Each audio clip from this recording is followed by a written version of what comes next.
Hello everyone, this is Reviews and More, back with our quick office furniture review, and this time my wife needs a new chair as opposed to the one I got earlier. This is a new one. It's from a brand called Realspace from Office Depot, where we picked it up. It retails at the original price of $279. It's the Realspace Lenzer. It has a cushion bottom and a mesh fabric back, but it retails for $279, and we got it with the $100 off deal, which really means it's a sub $200 chair. I would never pay close to that $300 mark that they're asking for once you take into account taxes.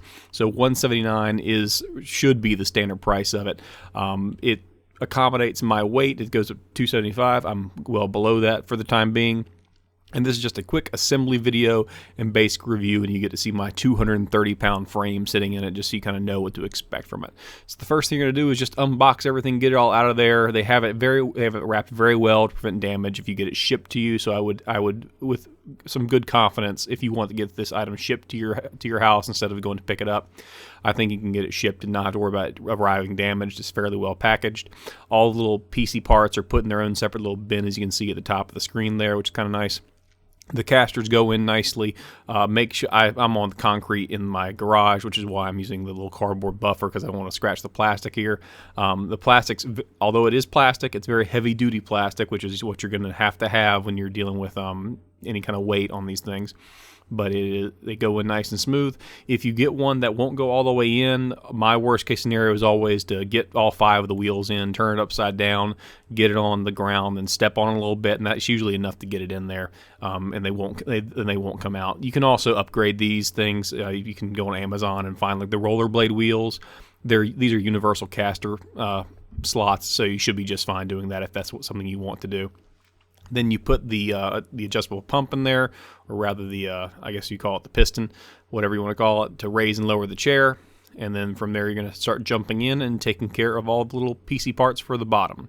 The bottom portion, it is labeled pretty well, so you know if you're aiming it in the right direction and you won't put it on backwards. It is possible to do that by accident, so just be aware of that. But here we are just putting on the actual lever that adjusts both the up and down, or the height, as well as the amount of support it has in the seat, as well as whether or not the seat will go back and forth and kind of let you lean back and recline. And with that, it's fairly simple. It doesn't go on there. It says to the front on there, so you always know which way to go. Some of the cheaper chairs I've gotten don't label these things very well.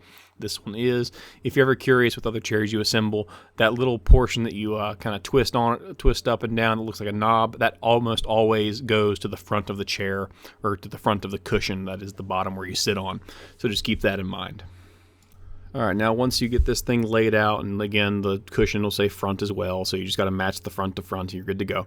Once you get that taken care of, you go into the main package where you have the little hex keys and Allen wrenches. I would recommend using your own, but you can also use the one provided. And it's that bottom right corner, the H's right there. You get those. They will go. And they're all different sizes, and they all only have one purpose, so you won't mix and match them, thankfully. You get them put in there, and you tighten them down. When you have a situation where you got 4 going like this, get them hand tightened first, and then go back around again, alternating diagonally. That way you don't overextend one while the other's still kind of in the slots unthreaded. It's not a huge deal, but it sometimes can result in bending or causing damage, because most of these slots are put in there with heavy-duty glues or possibly just drilled into wood, and you don't want to damage where it goes in, because it'll cause things to be lopsided if you put too much pressure. And you definitely want these things to be snug, because this is effectively how your chair mounts to the bottom. So you want to make sure they're snug, so alternate from corner to corner or from side to side to tighten. Don't tighten one all the way down by itself, because you might cause damage to the other ones as you're working through them. All right, then once you get that taken care of, we're going to go ahead and get the sides on. This is kind of a pain in the butt, and I did this a little out of order. I should have put the actual armrests on the bottom first, according to the instructions, and then put on the heavier portion that I just put on with the adjuster there. But because once the chair arms are on there, the problem's going to be, it's going to be kind of wobbly and sitting on the concrete, and I didn't want to do that with the heavy piece. That I want to drop it and get it scratched up. So I chose to make the lighter plastic pieces something that I kind of work around and push in a little easier. You're going to use those longer screws right there at the top right corner that I just pointed out. And from there, you're going to have to basically just kind of manhandle the chair into place.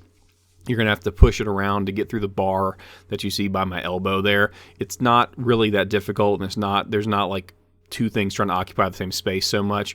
It's just really kind of a balancing act until you get a couple threads done on each of those little bolts, and then you'll be good to go.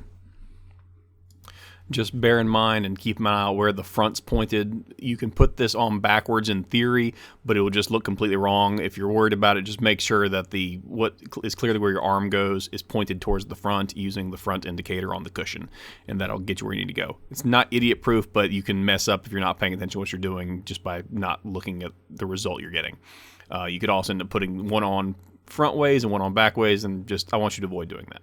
Get them tightened down really nicely. Again, you can choose to put the armrest on first instead of the adjusting portion. It really doesn't matter. It's just a matter of what's more convenient for you. For me, I didn't want to risk dropping the heavier piece that goes on the bottom of the chair compared to the plastic armrests. And the armrests are plastic; they're not metal. There's no fabric on them, so if it does scratch, it's plastic scratching. You're not going to damage any upholstery by doing this. So just be aware of that. Then you just got to do the same thing with the other side. Get that on there. Obviously protect the upholstery.